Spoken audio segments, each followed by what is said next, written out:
Сәлем менің оқырмандарым. Мен бүгін сіздерге асқабақтан жасалған мантыны көрсеткім келіп тұр. Біз бірінші қамырды дайындап аламыз. Бір жұмыртқаға бір шай қасық тұз салып, жақсылап араластырамыз. Жақсылап араластырып, 250 грамм су құйдым. Оған 550 грамм ұн салдым.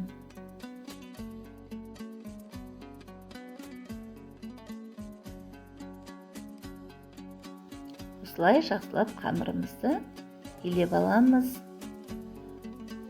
5-10 минут демалдырып, тағы да бір қайтарып илеп, иін қандырамыз. Салмаларымды осылай бәрін ерімей қолмен турадым.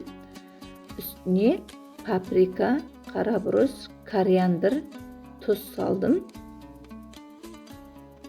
Бір чайный ложкадан. Енді дәміне қарап қарайсыздар ғой.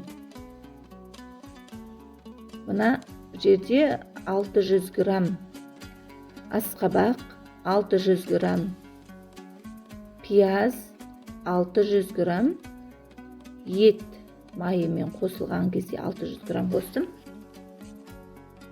Осылай араластырып, жақсылап бетін жауып қоямыз.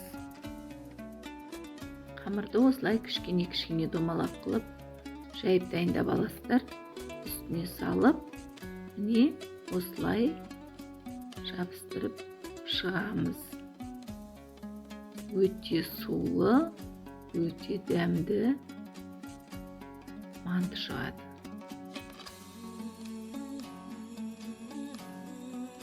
Мына асқабақтың пайдасы өте көп қой. Адамның организміне керекті витаминдердің көбісі осы асқабақта болады. Сондықтан асқабақты кез келген тағамдарға қосып, асқабақтан неше түрлі тағамдарды істеп, жеп тұрған абзал. Міне осылай майлап, әдемілеп формаға жайғастырдым. 5 минутке парға қоямыз.